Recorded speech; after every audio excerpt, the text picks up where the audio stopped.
पहले उठा ले अंदर वो डाले, नीचे एक बूंद ना गिराए, खाली करके निकाले, मुझ पे ना गिराना मुझे। भाई सॉरी, मुझसे ये नहीं पढ़ा जाएगा, बिल्कुल भी नहीं पढ़ा जाएगा।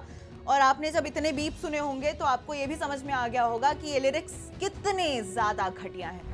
देश की फिल्म इंडस्ट्री इस वक्त एक खतरनाक मोड़ पर खड़ी है, जहां ऐसा लग रहा है कि एक अनकहा कंपटीशन चल रहा है कि आखिर कौन सबसे ज्यादा फूहड़ और घटिया गाने बना सकता है। अब हाल ही में बादशाह अपने गाने को लेकर विवाद में आए और उन पर एफआईआर तक हो गई, लेकिन अब जो नया विवाद सामने आया है उसने इस बहस को और ज्यादा तेज कर दिया है।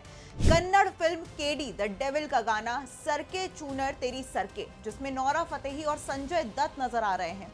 नोरा फतेही अपनी अदाएं बिखेरती हुई नजर आ रही है। अपने लिरिक्स की वजह से ये गाना जबरदस्त विवादों में है। सोशल मीडिया पर लोग इसे खुले तौर पर अश्लील, डबल मीनिंग और कहीं ना कहीं सॉफ्ट पॉर्न भरा गाना बता रहे हैं और इसे बैन करने की भी मांग उठा रहे हैं। और हो भी क्यों ना भाई, इसके लिरिक्स इतने ज्यादा डबल मीनिंग वाले हैं और यहाँ तक उन्हें आपके सामने हम पढ़ भी नहीं सकते, ऐसे लिरिक्स हैं ये। अब नोरा फतेही जिनके गाने आमतौर पर करोड़ों व्यूज लाते हैं, उनकी लचक को देखते ही उनके फैंस जो हैं उनको हर बार सोशल मीडिया पर ट्रेंड करवा देते हैं। इस बार अपनी एक गाने की वजह से ट्रोल हो रही हैं। लोग कह रहे हैं कि ये एंटरटेनमेंट नहीं बल्कि सीधे सीधे फुहड़ता है और ये हिंदी म्यूजिक के गिरते स्तर का उदाहरण बन चुका है। इस गाने का क्रेडिट रकीब आलम को दिया गया है। म्यूजिक अर्जुन जन्या ने बनाया है और इसे मांगली ने गाया है। लेकिन विवाद बढ़ने के बाद रकीब आलम ने साफ किया है कि उन्होंने ये गाना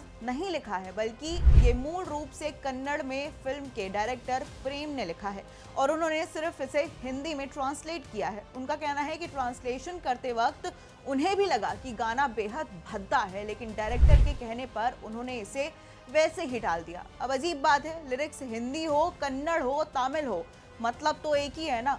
तो फिर अब बात यहाँ पर तो लिरिक्स को लेकर ही हो रही है, चाहे वो कन्नड़ में हो चाहे वो हिंदी में हो। अब सबसे बड़ा सवाल एक्टर्स पर भी उठ रहा है। लोग पूछ रहे हैं कि क्या नोरा फतेही और संजय दत्त को इस गाने का असली मतलब नहीं पता था, या फिर सब कुछ जानते हुए भी उन्होंने इसे नजरअंदाज किया। एक पक्ष ये तर्क दे रहा है कि गाना कन्नड़ में था, इसलिए शायद उन्हें इसका मतलब समझ में नहीं आया होगा। कहीं ना कहीं ये नोरा फतेही और संजय दत्त के फैंस ऐसा कह रहे हैं, लेकिन दूसरा पक्ष इस दलील को खारिज करते हुए कह रहा है कि इतने बड़े और अनुभवी स्टार्स बिना समझे किसी भी गाने का हिस्सा, किसी भी प्रोजेक्ट का हिस्सा कैसे बन सकते हैं। ऐसे में ये सवाल और भी गंभीर हो जाता है कि क्या ये सब जानबूझकर किया गया। अब एक नया टर्म आ गया है फिल्म इंडस्ट्री में कि कोई भी फिल्म आती है, कोई भी गाना अगर आपको वायरल करना होता है तो सबसे पहले उसका पीआर क्रिएट किया जाता है। तो कहीं ना कहीं उसे इस टर्म से भी देखा जा रहा है। और अब क्या कंटेंट के नाम पर कुछ भी परोसना स्वीकार हो जाएगा। लोग अब इस वीडियो को देख रहे हैं, शेयर भी कर रहे हैं, हेट भी दे रहे हैं, लेकिन वायरल भी कर रहे हैं। और एक्टर्स जिन्हें कई लोग अपना आइडल मानते हैं, उनके भी अब जो बाउंड्री लाइन है वो बहुत ज्यादा क्रॉस करने की चीजें सामने आ जाती हैं। इसी के साथ इस पूरे विवाद में सेंसर बोर्ड भी सवाल के घेरे में आ चुका है। लोग पूछ रहे हैं कि इतना अश्लील गाना आखिर पास कैसे हो गया। लेकिन सच्चाई यह है कि YouTube या फिर सोशल मीडिया पर रिलीज होने वाले गाने सेंसर बोर्ड के दायरे में नहीं आते हैं और इसीलिए वो चाहकर भी इसमें दखल नहीं दे सकते। हालांकि अगर यही गाना फिल्म के साथ सिनेमा घरों में चलता है तब सेंसर बोर्ड को जवाब देना होगा। और फिलहाल सोशल मीडिया पर गुस्सा लगातार बढ़ता जा रहा है और लोग इस गाने को बैन करने और इंटरनेट से हटाने की भी मांग कर रहे हैं। लेकिन हैरानी की बात यह है कि अब तक ना फिल्म के मेकर्स, ना नोरा फतेही और ना ही संजय दत्त किसी की तरफ से कोई भी आधिकारिक प्रतिक्रिया सामने आई है। आपको बता दें कि फिल्म केडी द डेविल को डायरेक्ट किया है प्रेम ने और इसमें ध्रुव सर्जा के साथ शिल्पा शेट्टी भी नजर आएंगी। फिल्म 30 अप्रैल को रिलीज होने वाली है, लेकिन उससे पहले ही ये गाना पूरे विवाद का चेहरा बन चुका है।